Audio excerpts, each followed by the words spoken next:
Recording in progress. Call to order the town work session for February 21st, 2023 for the town of New Windsor. Approval of minutes from the January 17th, 2023 work session meeting minutes. Do I hear a motion or amendment to the minutes? I'll make a motion that we accept those minutes from last month. And do I hear a second? I will second. We have a motion and a second to approve the minutes from the January 17th, 2023 work session meeting. Any comments or questions? All those in favor signify by saying aye. Aye. Those opposed, so carried. All right, Logan Middleton, Boy Scout Troop 393. If you'd like to come up front and just give everybody's been reading emails, so it's a relaxed setting here. Just tell us a little bit about your history with Scouts. I go back probably about 50 years when I was a Scout last. So it's nice to have Scouts still active in this area. So tell us a little bit about your history in Scouting and then the project for Eagle. Well, I've been a part of Troop 393 for nearly 8 years. I participated in, I work at Hoffman's Ice Cream, and I participated in WHS's cross country and track.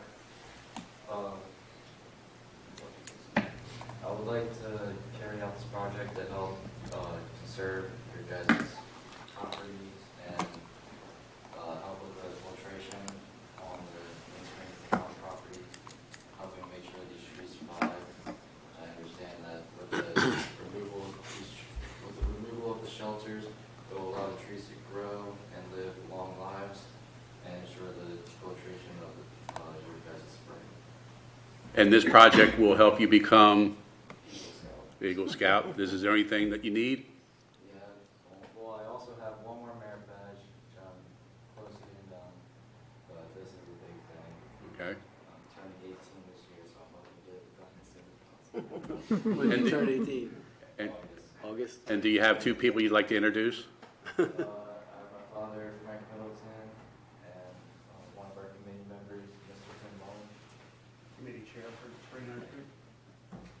And you've been working closely with our town manager. Mr. Dye, would you like to fill in any blanks? Yeah, so Logan reached out to Jonathan Bowman. He's with Carroll County Bureau of Resource Management. And Jonathan, I know Jonathan from working at the county, but part of what he does for the county is oversees the tree planting and landscaping and forestry aspects, and we have it's about a 2.5 acre tree planting area out on our Mainspring farm that Logan described. They put it in, and for the first couple of years they put the tree protection on it, and then as the trees start to grow, they get rid of those, and then he's going to be helping remove some invasive species to clean the area up around that, and it's a good service to have out there. When we talked about this at the last February 1st council meeting, and some of the concerns then that were expressed that I shared with Logan and Tim were the liability issue, liability insurance, and then the safety issue for Logan and anybody else working out there. And then the importance and sensitivity of the property, being Mainspring provides approximately 80% of our water supply for the town. So it's a very important property out there. And then Tim Mullen, the committee chair, sent us some information which I forwarded to you all, basically describing, being a beneficiary of an Eagle Scout, and then I think Tim said they have a copy and can send it to us their insurance for the Boy Scout troop. So I believe most of those concerns have been addressed, and we have a meeting. When did we set that up? Do you remember? March 3rd, right? Yeah. So if everything is acceptable to the mayor and council, then we already have a scheduled meeting, tentative meeting for Friday, March the 3rd, to meet on site with John and Logan and go our Director of Public Works and go over the project specifics and get some timeframes and that kind of thing. I don't think anybody has any issues with this. I think everybody supports it. Former Scout? Eagle Scout, yeah. Eagle Scout, so if you would like to make a motion, I don't think we really need a motion, but as a former Eagle Scout, or Eagle Scout, I guess you're always an Eagle Scout, would you like to make a motion to approve this project? I would make a motion to approve this project. I'll second that. Oh, No, go ahead. Everybody can second it, that's fine. All those in favor, signify by saying aye. aye. Those opposed, so carried. All right. Congratulations, thanks for coming. You're more than welcome to stay for an exciting, but if you need to go home for homework or whatever, you're more than welcome, so thank you. All right, I'll be in touch, Logan. Thanks. Nice meeting you.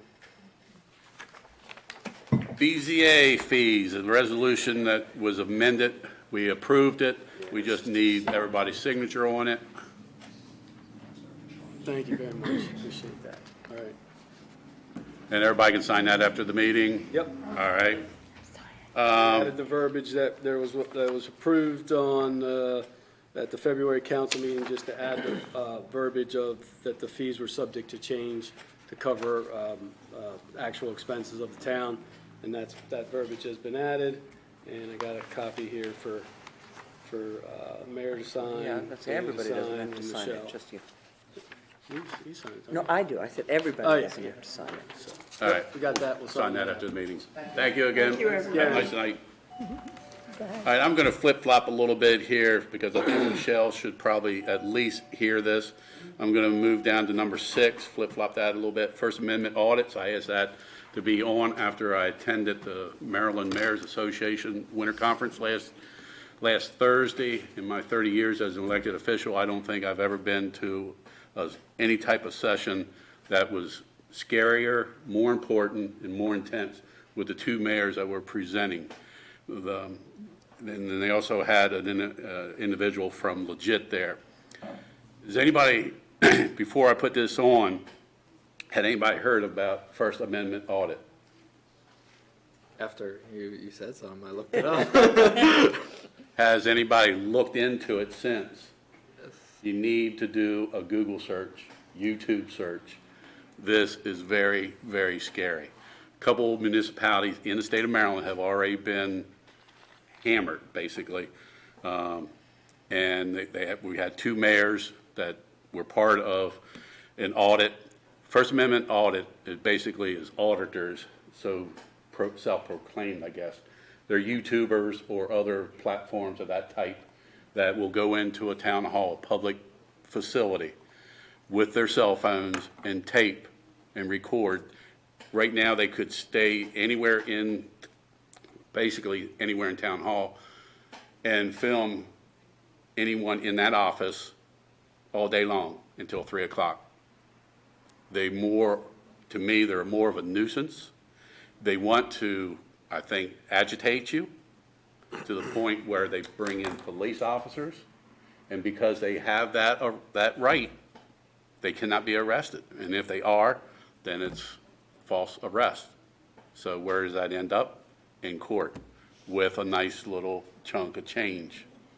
But do some search on it. Legit is going to, we're trying to get Legit come out to maybe Tawnytown, and I feel all staff should attend these meetings. Right now, Gary, we need a sign, and the two mayors, they were Matt Peter from Local Government Insurance Trust, Mayor Gavin Buckley, Annapolis, and Mayor Mike Benton from North Beach. They were as passionate about a topic I've ever seen. And you can do Google search on those two municipalities, and you'll see some scary stuff. Right now, we could not prevent anybody from going back in that part of the town hall. They could go in any office that's unlocked because we don't have a staff only beyond this point. And yep. And that's any facility that we have, wastewater treatment plant, any facility. And they'll look for any type of opportunity to tape, and I mean, they falsely accused one mayor because he had his eyes closed. They said he was asleep. He just had, probably had enough of the conversation, closed his eyes for a couple seconds, and then he said the guy said he was sleeping, and I think even under the influence. But it's something that we need to take very seriously, because these are basically, in my opinion, trained professionals now to set people up to do one little thing wrong. You can't touch somebody, you can't have them arrested. And also, I'm not a big fan of limiting people to talk at town council meetings, but if you don't, they could go on and on and on. And if you didn't stop, and if you didn't have a policy of 3 minutes only and keep track of it, that, you know, we may say we have 3 minute limit, but until we're tracking it, it doesn't hold up. If somebody goes over 3 minutes one time, you can go over 3 minutes. So take a look at it. Pretty sure MML also released tips for staff members as well, so that if it happens, here's the things do and don't. I don't know if it's MML or maybe a combination of MML or legit, but the guy that put this on was part of the panel. It was his 11th presentation last week. So everybody is trying to get on top of this. I'm probably not explaining it to the best that legit can, but I've never seen two mayors more passionate about something. He said, put signs up, put signs up, put signs up. We need them downstairs too and everything. Pretty much everywhere. So are the people who are filming, are they getting paid to do that? Yes, and yes. By so many hits on YouTube, I forget what the ratio is, they get so much money for so many hits. But then they also, the one that filmed the one at, where was it? There's North Beach. There's apparently a group down in Texas that, they were calling him constantly. You know, just hammering him on the phone. He had to get, I think, another phone because his phone number was with his email, which probably everybody does. I mean, you're accessible as a public official. So, but they also, there's people that will give donations to these people. But a lot of times when it ends up in court, it's like a round number of $43,000 that these individuals will get. Wait, they get 43 from whom? Well, if they're falsely arrested, Oh, or if I escort her out against her will, we're in court. It can be assault. Yeah. I would think that's the most boring video they're taking of people sitting at a desk So working. Not if that's it's the a thing about living. video is, I mean, that was the important thing that Tips was saying, is that all you have to do is mess up for 1 second. You mess up for that 1 second, that 1 second's gonna go viral. Yep. Not the 45 minutes of you standing there trying to say, please don't go into the back room. So that's what, and it was good reading about that. Yeah. And if someone was in here and wanted to go to the bathroom, you escort them back and make sure all the doors would be locked, because if they're not locked, that's free for them to access. But once they go to the bathroom, you escort them back out. If they don't come right back out, then it's possible trespassing. That's all they let you, that's all you let them do. That's all they do back there. But if there's doors open, they'll go in there, wastewater treatment plant, whatever. You don't need people wandering around your You don't. wastewater treatment plant. That's You don't. dangerous. But, you know, That's why the hopefully, fence is there too, but sometimes if it's Still left need to- open. Oh, yeah? During the day, Yeah, that's the thing. they open it in the morning and then they close it when they leave. right. But if you see somebody in there and we didn't have staff only sign, you can't make them leave. What was the other town? You said Annapolis? Annapolis and North Beach. North Beach? I think it was North Beach. Those tips, well, where did you see them? I think it was the MML site, but it might have been from legit. Okay. Because they're doing Let's sessions, like I think say. about doing a large-scale policy, which is ridiculous in a small town to have to do a large-scale policy for just about anything. but we don't want to be the third town that No. people are being told about. No. Well, I think it's more than just the two, Oh, I'm confident. you know. It's all throughout. It's I probably mean, nationwide. They said nationwide, it's a huge uptick because they're, like, they also mentioned Second Amendment audits that are happening everywhere. But the First Amendment ones is where people come in, just film, they'll sit here for 8 hours and just make sure that nobody's kicking them out because it's a public space. But they said that there's a large uptick, and I saw even in Montgomery County, they had the council meetings and somebody just rambled for an hour because, and they do have a 3-minute policy, but as the mayor was saying, they weren't tracking it, so they rightfully said, well, you didn't track it for this person, I can ramble. Yeah, mhm. So what can we, so I see the signs and keeping people, staff only. I have a concern about Kalina's window, Yeah, okay? which we put in, Somebody- so poor Kalina Yes, so didn't someone live in a could cave. stand, someone could stand Oh, there I forgot you were for here. 8 hours harassing her until she breaks and it causes a problem. Can we put a A Venetian shade, maybe blind just a or pull a down shade that she could pull and put up a sign that says, please knock for service, or something like that, if someone was in a These are probably harassing. You could just legit close it. question, I mean, Legitimate. yeah, they're legit, but local government insurance trust questions that they probably are more versed on than what I am. Mr. Mayor, do you know, has Legit or anybody put together, I hate the phrase, like a webinar that people like us could watch and would help us with some of those issues or Wasn't- making a policy? It wasn't asked, but I'm guessing they would, but Yeah. also, It's not done yet. I don't know. Okay. I would go to Legit, they have a big library, or at least they did have a big library of trainings, and Oh, that's true, I'm sure they do, yeah. so I'm sure this, you know, It's not going away. no.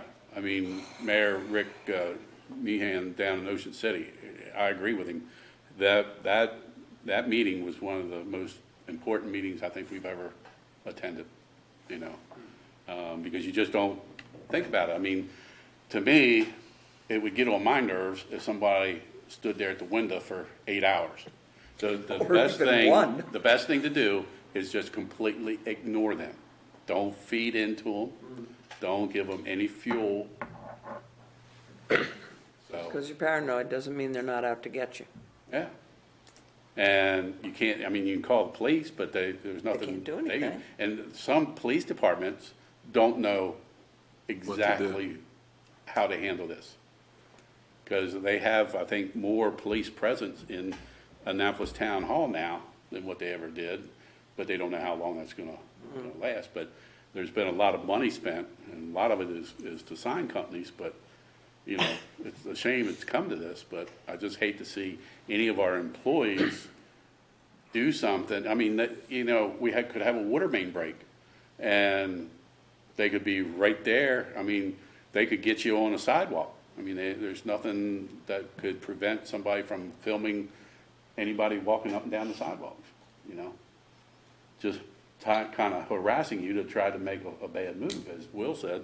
You know, they just want that one little thing, and they got you on tape. Mayor, I have a question. What happens if you're in a town vehicle and, I mean, obviously you wouldn't put a sign on a town vehicle that says employees only, but are they able to access town equipment or vehicles or anything like that? I don't know. I wouldn't think, but Yeah, that's like jumping in somebody's car. I mean, the insurance would, I mean, probably not insured to have people other than staff in those vehicles, so. The main thing is what they were saying is the uptick is they believe they're warriors for fighting for the First Amendment. So they come in to ensure that there is a public space for public officials. I mean, obviously that could be a scenario. I think the more likely scenario is going to be somebody coming into town hall and most likely standing at Kalina's window for about 7-8 hours. I can hold a stone face, it's fine. And their argument is that they're making government more transparent. That's, It's the word of the year. yeah. Transparency. So in a place that is, I'd say like the wastewater treatment plant is a sensitive place, a place that you would require security. Is there just a sign that we could say this is not for public access or employees only, or Contractors only or something like that. would that suffice in that case? That or only, Authorized if, personnel or something. Authorized personnel. Authorized personnel, because you're gonna have the What about hazardous contractors. area? Your authorized personnel, Wayne, you know, because you guys have, And hazardous area. yeah, and because you have contractors and everything in there, so. what they're allowed. Right, exactly. Yeah, they're not Authorized. staffed though, so They're you've got to authorized. be careful of This your is wording, yeah. more, you know, we need to do more research on it. Yeah. So that, you know, like I say, nobody does anything, you know, just ignore them. What about If it were to happen. I don't know if it will happen here. Yeah. You know, but it's happening all across the country. It's all happening all in the state of Maryland. I don't think any of us can think it won't happen here about much of anything anymore, No. What about- unfortunately. where does it cross the line when it comes to going beyond the First Amendment? I mean, So if you had that sign, they. no, I'm like, talking if, since we're elected officials, would they then be able to go to your house? On public property, yes. They can stand on the sidewalk outside your house. Sidewalk. I'll give them a broom and rake my leaves. There's a lot of sidewalks need some work here. We could, you know, relocate. No, that's true even before all of this stuff. If it is a public place and someone wants to, now, if they're harassing you or you know, bullhorns or that kind of stuff, it's different. But if they want to stand outside your house with a sign that says Kevin Kornick is a schmoo, they can. Well, they'd be right about that. So I don't have a problem. But can they film your house though? Filming is different, but I don't, there's different things That's part about of- I the mean, law. that's- That's part of that's what Maryland these First people are Amendment. doing. You can But record. I think you Google can does. film in public. 'Cause I think I could walk that's- down Main Street and just take pictures of people. I believe I can't put filming them in is the going- paper, Going but- to the Supreme Court, I Yeah. believe. Well, I mean, there's cameras everywhere. Yeah. And this was more informational to bring everybody awareness, Everybody's attention. bring it to everybody's attention. So, Just in case we were sleeping well. yeah. So hopefully we don't have to deal with this, We'll have but to we do in another way. policy. We have to We have be, to get prepared. we have to be prepared, Yeah. you know? And if we do for one, we have to do I'm gonna look across that the up. board. So, stay tuned. I know Mayor, Wance from Tawny Town, he was trying to contact Legit to have a training up there. So, when that happens, maybe it can be filmed as well. Get your MML chapter to Yeah. at least get somebody from all of the jurisdictions to attend. Because MML and the Mayor Association and Legit are taking I would this think Mako's involved too. I mean, the county's in the same boat. all, I would think. Yeah, whichever, yeah. So, didn't want to scare everybody, but, But you did. Thanks. well, I tell you what, I mean, it was scary Yeah. session. And I don't think anybody's ever been in a meeting where you had two mayors so intense about it, you know, I mean, anyway, so we'll stay continued on top of that. All right, dump truck lift system and attachments. Here, I'm taking my leave of you. Because Good I'm not evening, really everyone.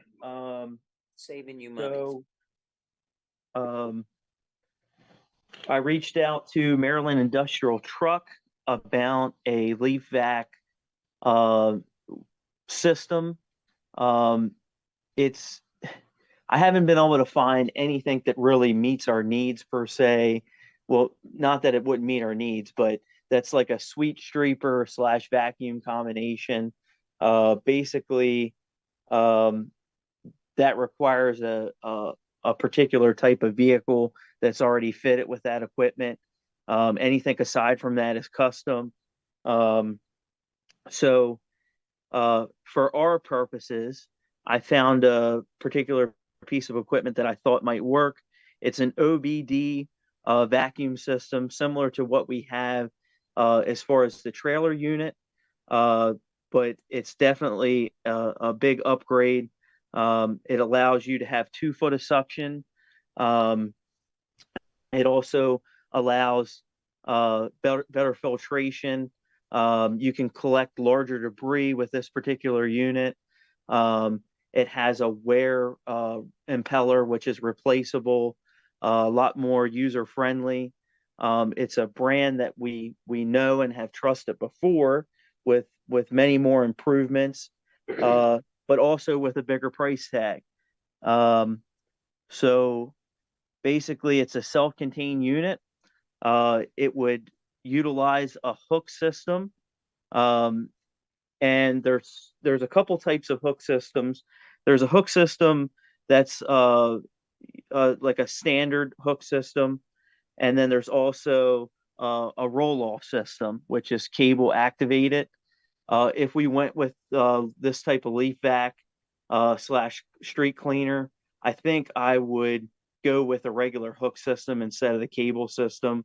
They're a little bit more dangerous, and you slide up rails with those, and then you have to have additional um, ways to secure the back part of your load, whatever you're hauling. A little bit more dangerous to operate, not as user friendly. Um, but anyway, so we participate in a self-sustaining government organization called Sourcewell. Um, it's They offer contract purchasing for municipalities and nonprofits.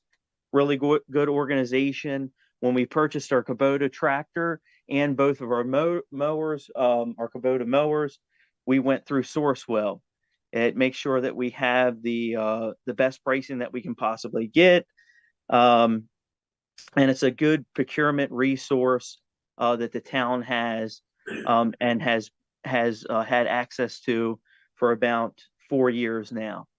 Um, so basically, it aligns with all national, state, local, and federal procurement policies.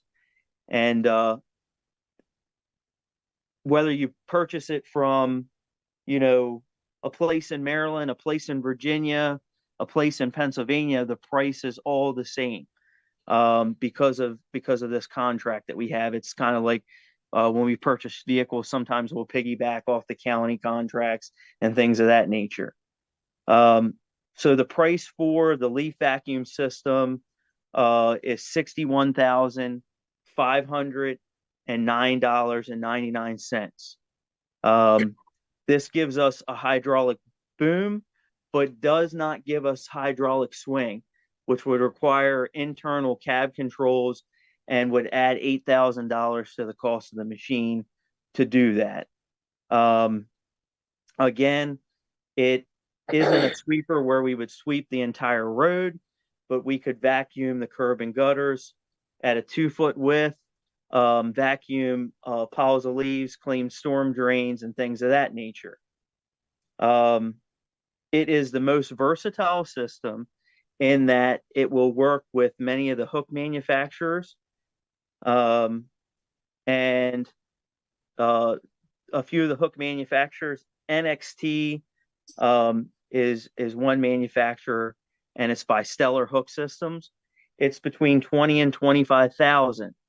And it has inside and outside locks, which means that's the way that it secures it. And so some manufacturers of different accessory pieces of equipment will have an inside lock, some will have an outside lock. So it's a versatile hook system that will work for a variety of future needs for the town if we choose to purchase that particular system. Another system is Swap Loader. Again, same price point, 20 to 25,000. And then lastly, Swap Hog, and that is the conventional roll-off type cable system, 15 to 18,000 for that. Again, not a big fan of that, just because of the vulnerability of the cables and the possibility that that could snap, and things of that nature. And future attachments, potentially, if we went with a hook system, we could get mini dumpsters. The salt spreader could be self-contained, and in the winter season, we typically have to take the salt boxes out, and then to have access to our dump truck. This particular system, you would just unhook the dump truck bed and hook to the salt spreader, and vice versa. So kind of versatile there. If the county mandated that municipalities went to salt brine, we could potentially have a brine tank on a hook skid, and also utilize the truck for spraying brine later on down the road. And that's pretty much all I have. So we would have to make a decision on whether or not we intend on getting a hook system, for me to get really specific prices and breakdowns for the accessory piece of equipment and attachments that we could get, just because there's a little bit of customization involved with building the bed. But I will tell you that it adds about $5,000 to the cost of a bed if it has to be retrofitted with this hook system. So it would definitely drive the price of the cab and chassis truck up. And we budgeted $125,000 for that particular truck, and that is with the dump truck body, salt spreader, and the installation of the plow off of the 2008. And that's all I have. Oh, I had one question. Well, I got two questions. My first question was, you did just mention that there was a bed. So hook system, is there still the ability? Does the hook go in the bed, or do you lose the bed capability completely from the pickup truck? No, the hook goes externally in the front of the bed. So basically, we're still looking at about 11.5-foot body, no matter what. That's whether we go with the hook system or the conventional bed setup. Okay, and then the other question I had was, you mentioned for the vac system, and then is that another $20,000 for the hook, or is that all inclusive? No, that's an additional $20,000 to $25,000 for the hook. And then would you need the hydraulic swing as well, or is that something you wouldn't need, the $8,000? Well, it would allow greater versatility of the truck, and definitely ease of operation for vacuuming. But I guess the main thing is depending on the crown of the road, the height of the hose changes as the truck's going along.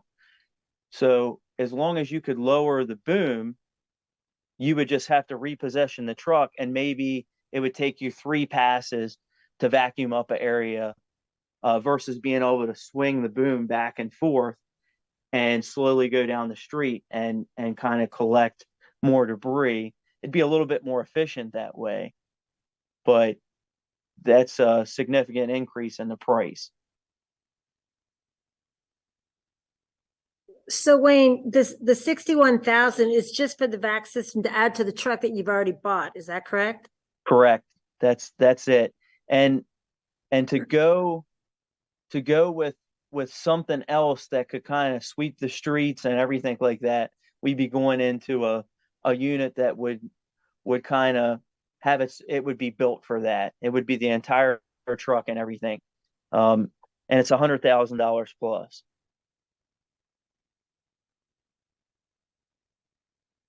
Hey, Wayne, you mentioned about the additional cost with the hook system. Can you elaborate on that a little bit? That's if we don't don't have a hook system in place or the direction to go with the hook system in place before we order the bed. Is that correct? Correct, yeah, so basically. So basically, because the truck is so custom, because it's a cabin chassis and it's not a direct build from the factory, every little detail that we change, it affects the price of anything that we do. And quite honestly, it's a significant amount of money to get a leaf machine / street sweeper, or it wouldn't even be a street sweeper, it'd be a street vacuum, to put on the back of the truck. And it, it's anywhere, and the hook system would be nice, because it would be versatile. And like I say, if we had to go to salt brine, or we wanted to pick up the salt box, but as far as the leaf vacuum and everything, that's quite a bit of money for a piece of equipment, and especially with it being an unexpected purchase. Wayne, have we ever looked into renting a vacuum that would do the kind of job you're talking about, this leaf vac doing? We haven't. I know that Lehigh has swept the streets for us. Carroll County government has came in, but we really never looked at any kind of vacuum system. As far as I know, there's hitch mounted systems and things of that nature, but I don't recall. We use Rentals Unlimited, Ben's Rental in Westminster. I don't ever remember seeing a vacuum system or a sweeper system that they would rent out. However, Sunbelt Rentals, that's something that I could check into, and then get back with everybody. Hey Wayne. Yes. You might want to, if you're going to try some, you might want to try United Rentals. They kind of, I've used both of them, and they have all kinds of industrial type of rentals. Yeah, so I use United Rentals for the town as well. Oh, okay. My contact there is John Maddox. Okay. So he's a pretty pretty good guy. Pretty good guy. That's where we get the high lift from when the center lift's not available. But I could definitely touch base with him and see where this goes. And just a reminder, I can't remember which municipality has a company come in and clean the streets up. I'm not sure if it was Hampstead or Manchester. I think town manager died. Yeah, I think it was one of those two, Wayne. I can't recall either, but it was one of those. But potentially, I got it in my notes. Price for that too, maybe. Yeah, potentially we could get a price and see if those folks could give us a ballpark figure on what it would cost for maybe leaf collection, on the streets twice a season, and then as Public Works, we could go around and pick up residence leaves and things of that nature. But if we go that route, we still have to come up with a solution to clean the storm drains out. And I'm not sure if that contractor would do that or not. So that's something to think about. And also, Wayne, regardless, even if we would find a company that would come in looking for, we still have to make a decision on what we want to do with this hook system for the truck, right? Absolutely. And that's the tough part for me right now, because I could get 5 prices of different options, but it's a lot. It's a lot of work with a custom truck like this, and it takes a while to gather the information, especially with the material shortage and everything like that. And these folks are really working hard for us, and I'd like to give them a clear sense of direction on kind of what we want to do. Now, ultimately, we could potentially decide if the hook system is beneficial to us, in more than one way, like for the salt spreader equipment or the potential use of the hook system for the brine tank, and then maybe make a decision on the leaf vac slash street vacuum later. But that would definitely be a decision for you guys to make. I like the versatility of the hook system, but I don't like the cost associated with it, to be honest with you. Because when you add that cost to the cost of the leaf vacuum, it's pretty significant. And we would almost have as much tied up in that and future attachments as we would the truck and everything itself. But Wayne, if we took the vacuum off the conversation right now, and we were just looking at the hooks, what other equipment today or in the very near future would we be using the hook system for? Okay, so the hook system, and that's a good point, Dave. I'm glad you brought that up. So the hook system makes the truck more versatile. We could actually hook to the salt spreader and take it in and out or off the back of the truck and put the dump body on if we needed to haul material for something. The other thing that allows us to do, which is really, really neat, is we could take the bed and set it on the ground, and then you use ramps. You could put the mowers inside the bed of the truck. And so if we were mowing at the farm, we could essentially put the mowers in the bed of the truck, and it would just lift them up, and then you could pull the tractor with the trailer. And then so basically you have the dump truck, the mowers, and the tractor, and everything's at the farm, one vehicle. I mean, there's a lot of benefits to the hook system. There really is. And another thing that we could do, again, we could have a rail set up that would allow us to use a brine tank in the future if the county mandated that, we had to decrease our rock salt use and switch over to brine, which could be coming down the road per the MS4 permit. We could also use it that way. But something else to keep in mind, I can also put saddle tanks on the side of the salt spreader itself as well. And that would keep the cost of the brine tanks down. But I know it's a lot of information to process, but that's basically where we're at right now with things. Hey, Wayne, could you possibly put all those numbers together with a little summary to everybody so everybody knows exactly what they're looking at? Absolutely. Yep. Thank you. And Gary, where are we budget-wise? What we spent on the truck and what we budgeted for the truck? What's still in play? Wayne mentioned we budgeted $125 for the truck. Right. That's the chassis and the bed. Wayne, refresh my memory. What we pay for the chassis? 72. Yeah, I think it was 72, and then we had the plow mount and the wiring installed. So we're at about 74 right now. Okay, and then what I guess what's the bed going to be? I know you don't know exactly because we don't know which direction we're going with, whether it would be compatible with the hook system or not. But ballpark, what the bed would be. Okay, so between the bed and the salt spreader system, we're probably looking at somewhere between 45 and 50,000. So we're there. But none of that was budgeted, correct?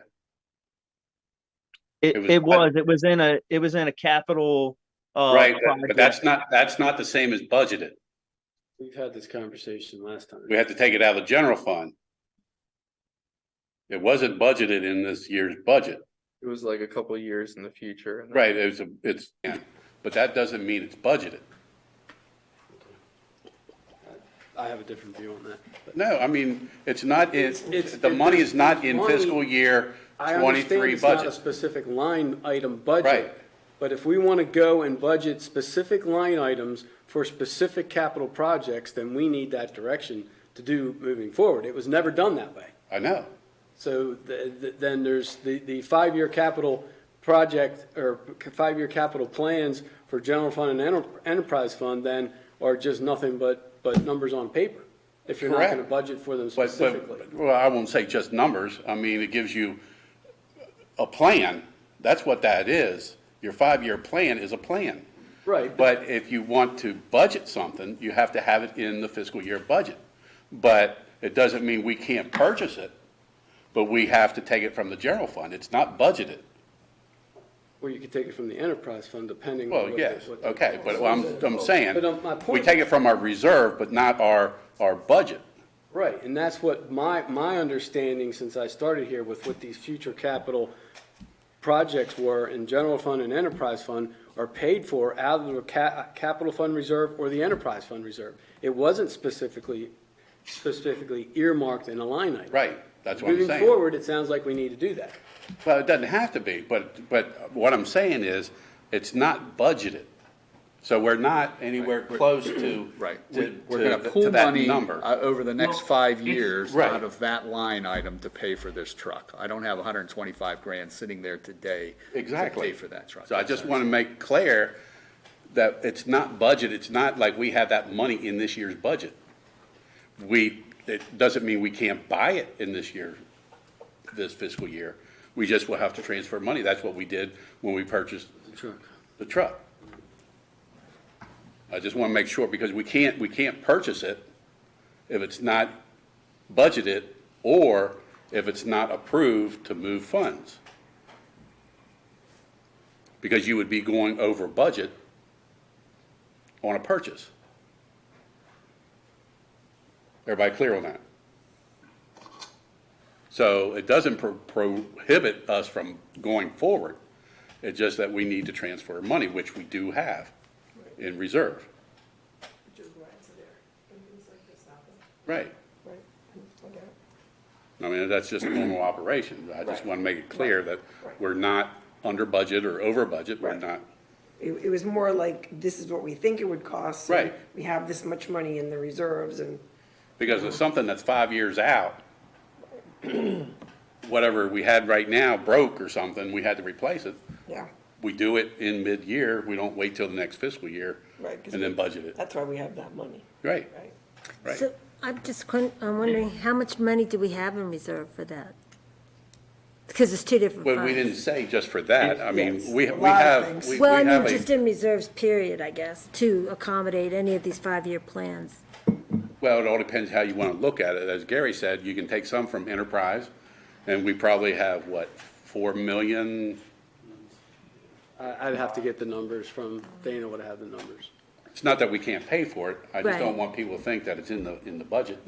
It's not a line item in the Right. budget. It doesn't say there's a dump truck with a, Right, It's Yeah. a projected cost, basically, it's a projected cost. Correct. But something else to keep in mind is that we will have monies coming in from the sale of the dump truck and the leaf machine. So the leaf machine is going to bring anywhere from 5,000 to 8,000, and the dump truck will bring anywhere from 15,000 to 18,000. So right there will be additional money that we wouldn't have to do the $125,000 transfer or what have you. right. So, but if you can get the summary paragraph or two, I think, and either send that to Gary or send that to us, and he can send out whatever you want to do, I think that maybe will help everybody understand exactly what direction we need to go. And hopefully maybe by the March Town Council meeting, we can give you a definite answer on where we want to go. and include Okay. the cost of possibly paying other ways for the service too. Oh, yeah, other avenues of rental. if you- Renting or if you can look into that. contracting. Okay. And if it's, if it's $5,000, that's $100,000, whatever, and to pay somebody else to do it. Yeah. Take a long time to spend that much. We need to kind of have a list of options to Okay. make the decision. You clear, Wayne? Yeah, I'm clear, but again, one of our concerns was that The storm drains, we would have a piece of equipment to clean the storm drains. So I'll have to look at another way to get that done, or maybe that particular contractor that works for Hampstead or Manchester, they might have an easy way of doing that. Okay. I would think somebody's doing it. Yeah. All right, sir. Appreciate your help. Thank you. No problem. All right. Lions Club Park retaining wall. Okay.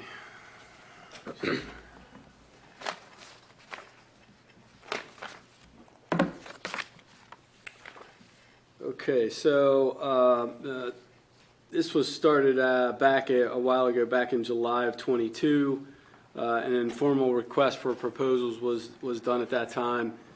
Public Works contracted 4 contractors. If you recall, we experienced delays with response times and finally got 2 contractors to provide proposals. The contractors were Bitzel's Lawn Care and Douglas Lawn and Landscape.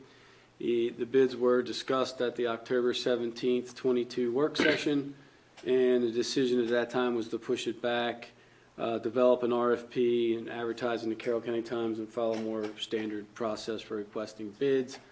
An RFP was generated and put out for bid on January 15th, 23, and the RFP was to replace the existing wooden retaining wall with a new block wall. The wall is located behind the pavilion at Lions Club Park, located at 312 Maple Avenue, and the proposals were due February 3rd, and we only received 1 proposal, and that proposal was from Douglas Lawn and Landscape for $61,277. And I did a breakdown of the POS funding and costs as follows. The current project open space awarded was $46,600, which is broken down. It's always required 5% county contribution at $23.30 and 5% town contribution for that same amount. So the POS, that's broken down to $41,940, which is the other 90%. And then again, project total was Douglas Lawn and Landscape bid of $61,277. So additional town funding needed to complete would be $14,677, and then total town funding, including the 5%, which we are always responsible for anyway, is $17,007. So couple options. We could use the contingency, the general fund contingency, to fund the town portion. Right now, our current general fund contingency balance is $17,776. So that would pretty much wipe out that line item, but there is money available in that line item. We could use general fund capital project reserve. Again, this would require a transfer. As Mayor Roop said, the current balance, Sharon, as of the other day for capital project reserve is about $340,000 on there. The town is scheduled to receive POS assistance, Project Open Space Assistance, again in FY24. The letter will come out in mid-May with the estimated funding and project request forms, and then award is issued in early fall. At the January 17th work session, we discussed 3 possible Project Open Space projects to apply for in FY24. One was the half-court basketball court at Atlee Ridge Open Space area. Another was skate park upgrades. The third was Atlee Ridge Spring House at Gear Lane storm drain improvements. We're not sure if this qualifies for Project Open Space. We're looking into that. It may be an issue with it not being considered a park or an open space. It's a historic site, but Mike's checking into that for us. And we could apply for additional funding to cover the cost of the retaining wall and the 2 or 3 projects listed above. If we delay it again, I don't believe we have to rebid it, but we would have to notify Douglas Lawn and Landscape and give them the opportunity to update their proposal in the fall after the award of the POS award there. Material costs are likely to increase during that time. So that's just. So Gary, we started this quite a while ago, and Bitzel came in back at the end of June last year with a price of $55,000 to do this job, and we were looking for someone else to put a bid in, and we waited and waited and waited for Douglas, and Douglas finally came in with a bid that was also a little higher than that, but then gave us that second bid right away of $55,000 as well. But he had engineering drawings in there at a cost of $3,200. And why we ended up stopping the whole process is because we couldn't get a straight answer of whether we needed engineering drawings to do this wall or not. So that's why we went down the road of putting out the proposal like you did. I don't have Douglas's new proposal, so he's raised his price about $6,000. Does this include engineering drawings? In the RFP, we put that specific language in there that the responsibility of the drawings, whether they're required or not, is the responsibility of the contractor.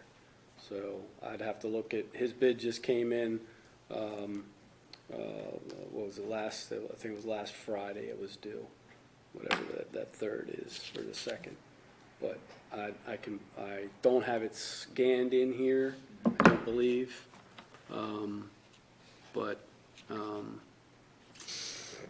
So for clarity, his price has gone up $6,000. If engineering drawings are included in that, then it's apples to apples that we're looking at. If it's not, then his price is $9,000 more than it was back in October. I'm sorry that no one else bid on this because I really feel like we would have did this job back in the summer when Bitzel was ready for $55,000 if we weren't waiting for Douglas to give us that second bid that we hoped to get. And we still don't know if engineering drawings are required or not. They might have not been, and we could have had the job done. Water under the bridge at this point, but I think we need to take a look closely at Douglas's proposal to ensure we're getting the best value compared to his proposal that he provided us on, I think it was October 14th. Did Bitzel ever reach out, or did they just not want? Wayne reached out to him once we put the RFP out, and they weren't interested anymore. He didn't want to deal with, I guess, didn't want to deal with the paperwork and the uncertainty of the drawing. Engineer drawings. Right. Yeah. Yeah, so that was his concern. Bitzel's concern was we had a little bit of mixed information coming from some of the county officials on whether or not the engineer drawings were required. One particular individual that I talked to said that the manufacturer specifications would be okay. And then I believe Town Manager Dye called another person with the county, and they basically said that the engineer drawings were required. And that's why we had decided to put that in the RFP, that the contractor was responsible for verifying the information. That way, it kind of put that responsibility on them. And unfortunately, because of the mixed signals there, Bitzel Landscape didn't want to invest any more time pursuing the unknown, I guess you could say.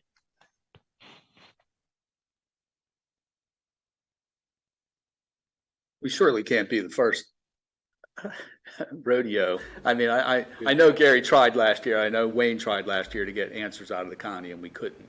And that cost us a lot of money now because we couldn't get that answer. And that's a shame. And we still don't have that answer. Right. But I guess my point is, I don't want to pay $3,200 for drawings if they weren't needed. And I don't know how Douglas's proposal was written. I'm trying to find it, Dave. I apologize. Okay. No, it's okay. It's buried in the POS file somewhere. It's okay. I know it happened quick there, that it came in, and we would like to get it rolling and get it scheduled. But you know, that's. Well, I know that Clyde felt strongly that that the engineered drawings and soil borings were required. So it would be highly likely that he would have had that included in his proposal. And I'm pretty sure, Gary, when we talked about this, I'm pretty sure we saw that when that came in. I'm trying to look at my email as well.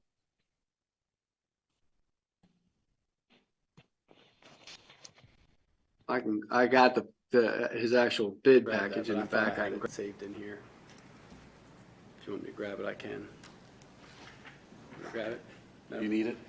Well, to make a decision, we need to know what, I mean, I have his last proposal right here, and he had $3,200 for engineering drawings and soil borings. And so from October till February, okay, I don't know if the price has gone up on that, but regardless, we need to know. I just want to write him a blank check. No. You know, and if his proposal says this is the amount they are, if they're included, fine. If not, then it's whatever less, fine.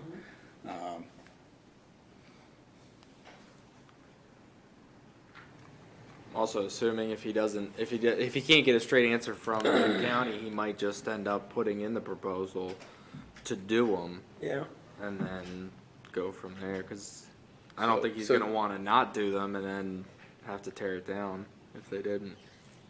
Quite a hill there too. Well, I know dealing with stuff on the water sewer side, if you get a quote, it's usually good for 30 days. But lately, we've seen things come in. I mean, within 30 days, it's changed quite significantly at times. And the cost of doing business is just a lot greater than what it was in the past. But I know that Clyde is very thorough, and I definitely think that he had those soil borings and engineered drawings included. But it's a shame we didn't get a whole lot of interest on that project, because it would have been a really good project for really any landscaper to do.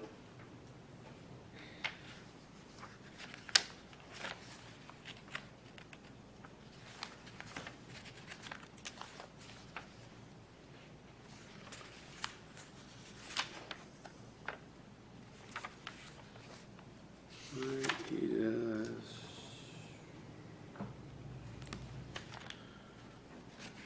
Did not have a breakdown of the project. It's a total lump sum of the 61,277.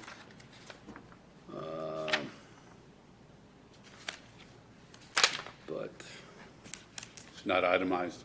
no, it's just a lump sum bid, but we, 99% sure we put it in the RFP that was the responsibility of the contractor. I'll find it. I mean, I'm sure that the responsibility is in there. What we're trying to see though is if he just factored that in and added the $4,000. If they're not needed, maybe that's a savings. Or it could just cost that much more. He did say that the material, it could be. the block material and some of the material prices went up. Could be the same proposal, just different material. So you're going to need to reach out to him anyway? Yeah, I'm gonna have to find out what if it does include that, his prices, where he is with that part of the project. I mean, is it fair to ask for a breakdown of the price? He gave us the total breakdown last time of his cost to do this job.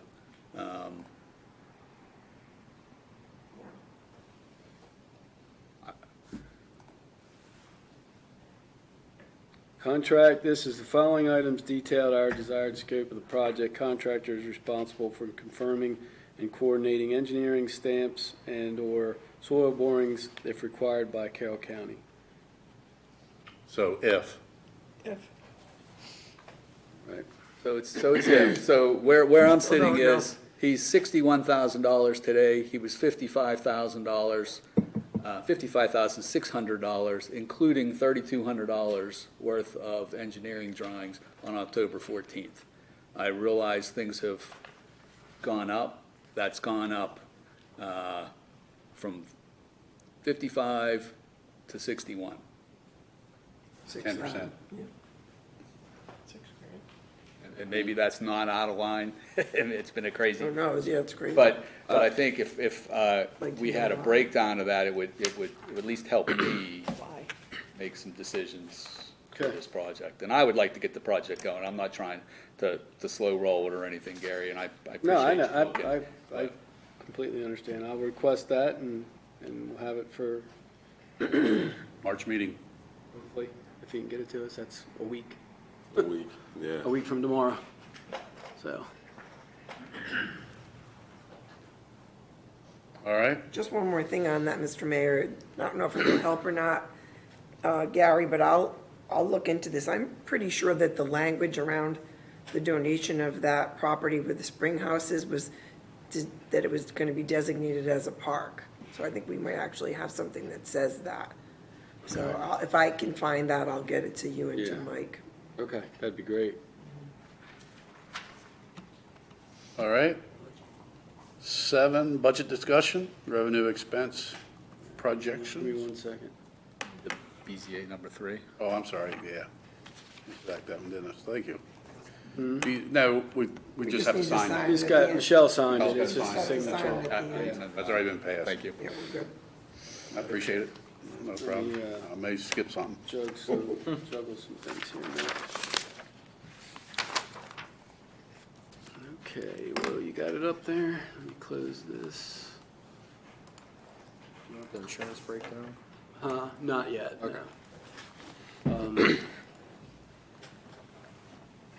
So, bear with me 1 second here. Let me bring my spreadsheet up on my screen. Okay, so tonight's discussion on the budget is basically, at this point, revenue expense projections for where we are. This spreadsheet that you see up on the screen is where we are at this point in the budget. Clerk Treasurer Menges, she's not here tonight. She's doing the HR class on Tuesdays and Thursdays. She's going to chime in when she gets done, which she'll be here shortly. But she updated all the 23 year-to-date numbers just last week. And then I wanted to go down and I highlighted some of the more important things that I'm going to run down through and then just open it for discussions. So starting with the general fund revenues, most of the line items have been input. There's a few more we're still working on. So starting there, right there, income tax is up 12,000. Personal property, which is business with inventory, is up 6,000. Real property, we just received our SStat sheet for this year last week, right on schedule. That's up 65,000. The cable franchise fees, you scroll down, there is up 4,000. And then down to the intergovernmental, the county town program and the county road grant is up 7449. And then our state highway user revenue, we just received that on January the 12th, and it was projected at 102,784. So I put in 100,000 for the budget. This is the first time since I've been here that's been a 6-figure number. So that's a good sign.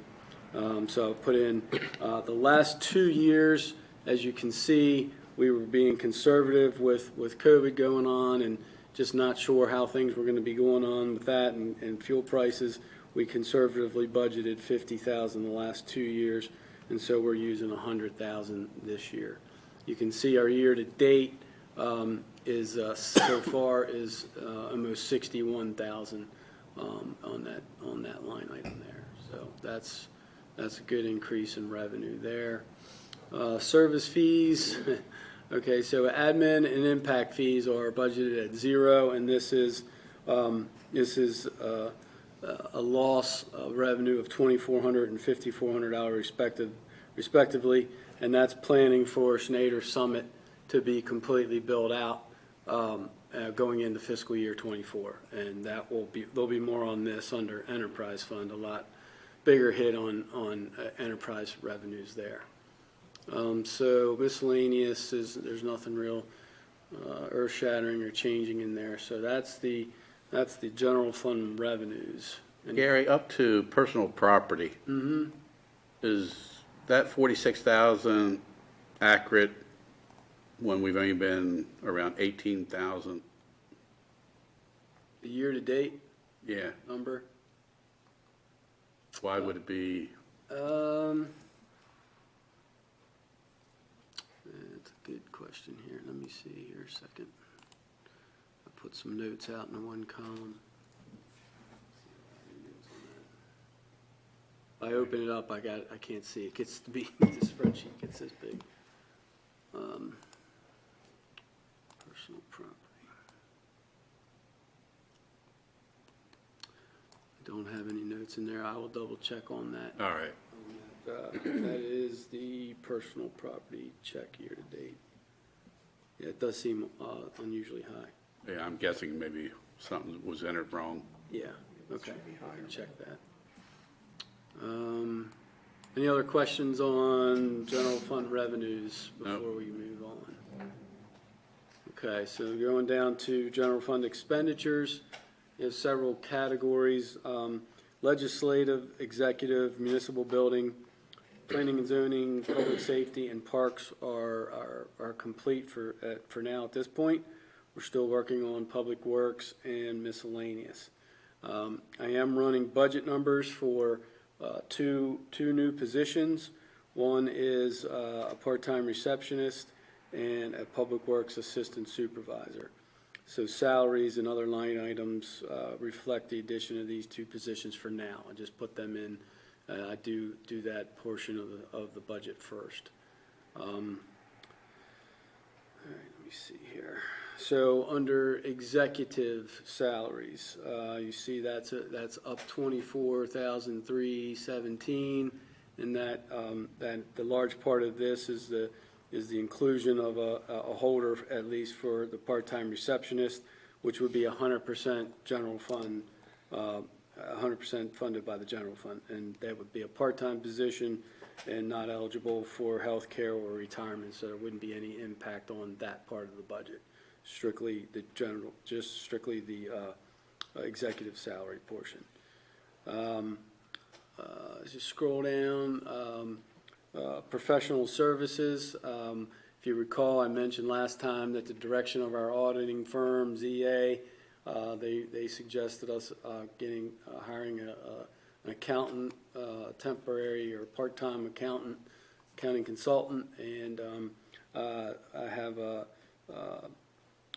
meeting scheduled with Mark Schultz on Thursday with myself and clerk treasurer, and we're going to start. He's going to help us out with the discussion and general direction, and Mark's an accountant by trade, so we're going to get his input and see where we can, what we need in a general direction, so we can get some prices on that. So we have to get on that yet.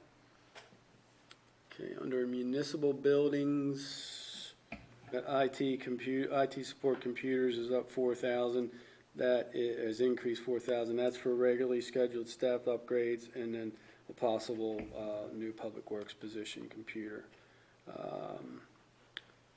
Scrolling down, nothing crazy under planning and zoning. Public works category, again, your public works salaries are up 35,787. Again, large part of this is the new public works position. That position's estimated or planned or calculated to be at 25% enterprise fund and 75% general fund. What else we got here? Highway user transfer, that's basically in as a revenue and out as an expenditure under public works. So that's that same 100,000. The trash, household, and recycling collection. That is up 7,500. dollars. That is due to the increased stops with the build-out of Snyder Summit and the rate increase per the third year of used contract. I wanted to share something with you here. This is kind of earth-shattering information, in my opinion. Just since fiscal year 19, this line item has increased $64,000, which is 76% to projected fiscal year 24. Well, the county also started charging for recycling and that. There's part of all that is factored in there, yes. And 200 homes too. And additional stops, all that. And it's always been one of our, if Always not the been- always highest. been the highest. Yes. Yeah. Other than policing at one time. Yeah. Yes, so Yep. please, right. Yep. But also want to point out is this is paid entirely out of the tax rate, which we have not increased since fiscal year 16, which this would be the 8th year. So you have skyrocketing costs that are paid directly out of taxes, and taxes have been flat for 8 years. Just pointing that out. 76% increase is a lot. Tax rate has been flat, but not tax revenue. Because we've got more people. Right, but the tax rate has remained steady. Miscellaneous, where is that there? The healthcare benefit, again, right now, that's up 90, where did I lost some spot, apologize. That's why I flipped the page.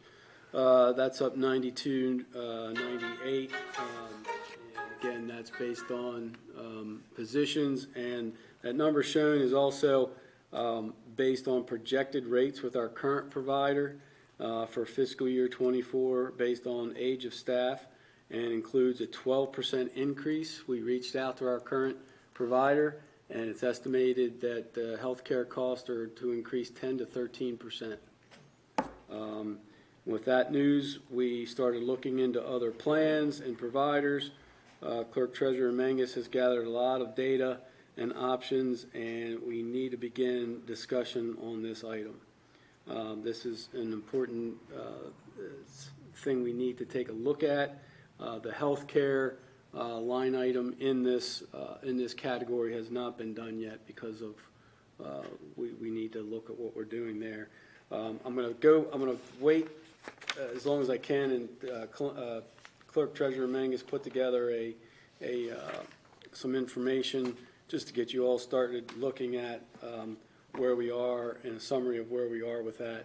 But I'm going to go on and see if she can chime in here in a little while. So that is the end of the general fund side at this point. Just so you know, that the payroll expense under that category, it's for tracking. It's basically all the employees. It's federal, state, Social Security, and Medicare. We started tracking that a couple of years. It's not included in the bottom line numbers in there. We're just tracking it as an expense in there. Any questions before I go to enterprise fund? That late fee charges, that's just for the rental, the new policy, correct? Your miscellaneous, the last thing. Yeah, say that again, I'm sorry. I'm assuming that that's for the new rental license. The late fees for that, because that wouldn't have anything to do with the water side, because that's enterprise. Right, that's, So yeah. the only late fee I could think of is the rental, I'm not sure what. the rental license. You know, the licenses that we just decided. Oh, yeah. So that's what that light on, okay. Sorry. So that's fine.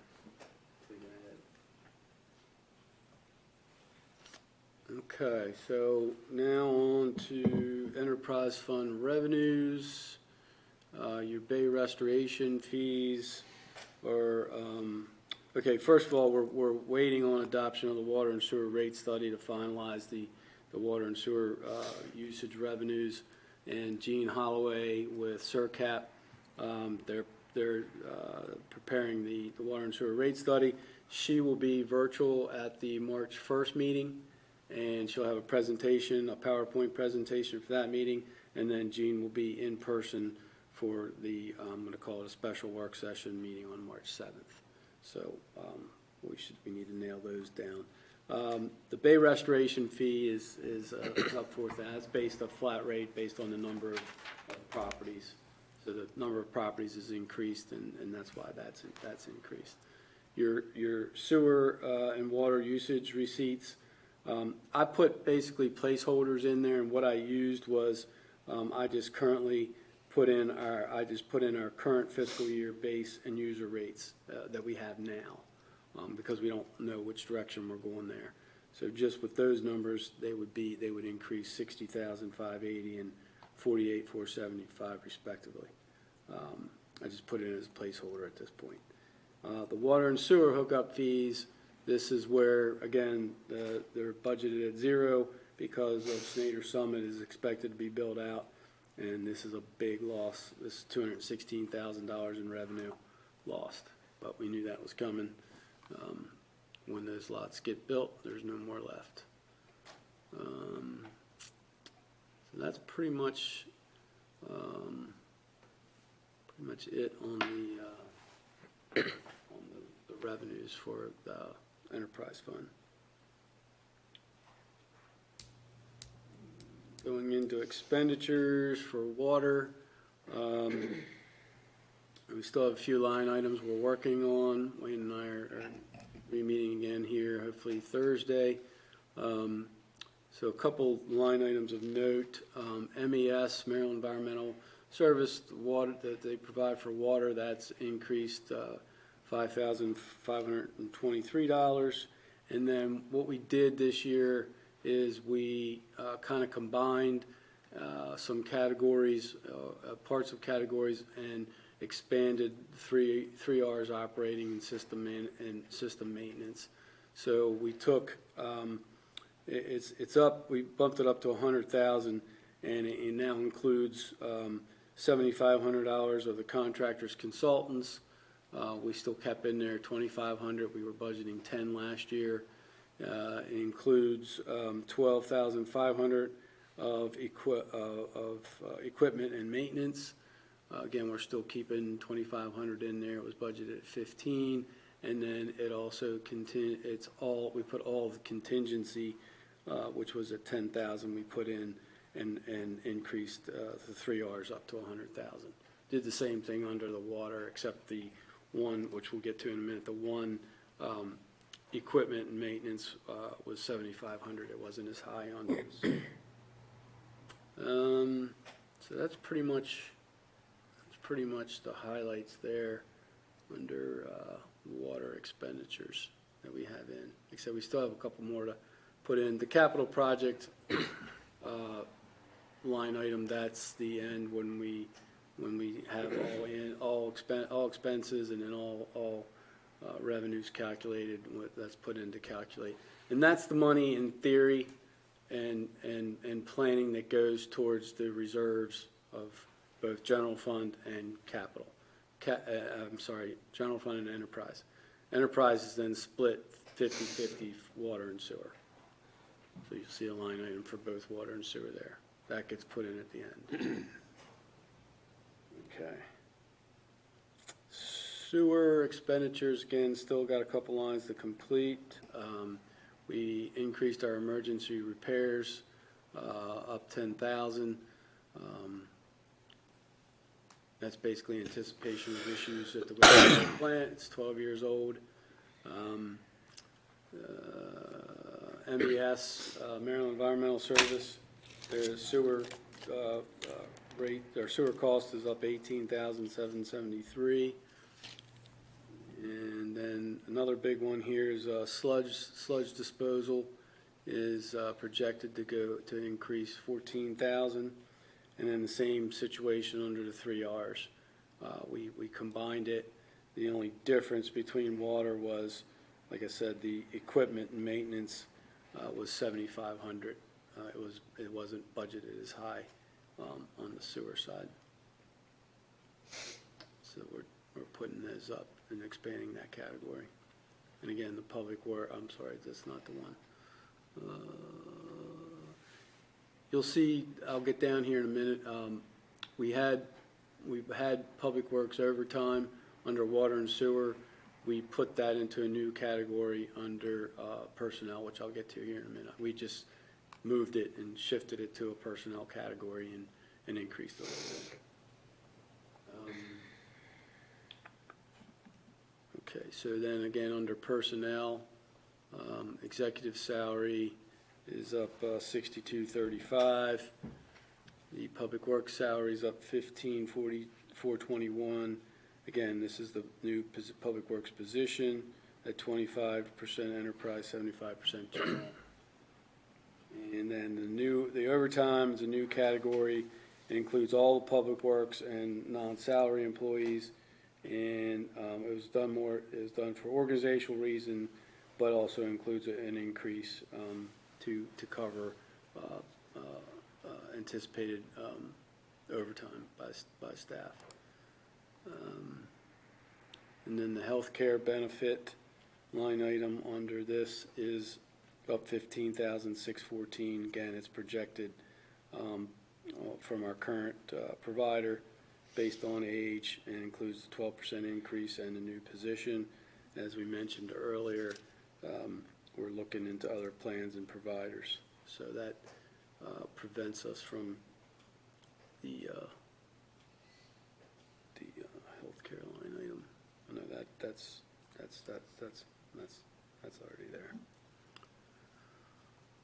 So that's, and then the next couple categories are all summaries, but we're not have everything finalized yet. The bottom two is what we break down for Maryland Environmental Service for water and for sewer, and those numbers that you see are up under water and sewer respectively for those numbers. Any questions before I get into the healthcare sheet that Dana put together? Yeah, I have. Go ahead. I'm sorry. So if I understand right, you were proposing a 5th Public Works employee? Correct. And we haven't hired the 4th Public Works employee yet, so we don't know how we are going to operate yet with 4, but we're going to go with 5? Yeah, that's what we proposed in discussions with Director Myers. Yep. The position's open now. It's been open. We had it out for we had it out twice. This is the second time, and we did get more applicants this second time. They were due. They closed on Friday. And Wayne and Alan and Tyler went through the applicants, and there's probably 6 or 7. A couple came in later that they haven't seen, that they think that we want to interview. So we're going to be setting those interviews up for that position. Okay, so last year in the budget we budgeted for the 4th, and it took us a while to get it out on the street, and we're almost, heading into 9 months or longer without that 4th position. I don't know how I feel about, well, I do know how I feel, but I don't know how we can hire 5 when we haven't seen how 4 are going to operate for the town. And I'm a Public Works advocate, so I'm all about Public Works, but I'm not sure.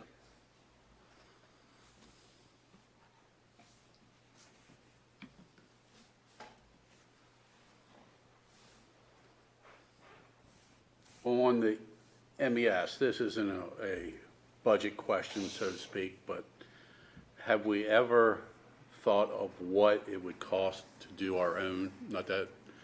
I did a real quick cost benefit analysis. It takes about 3 minutes. We wouldn't touch it.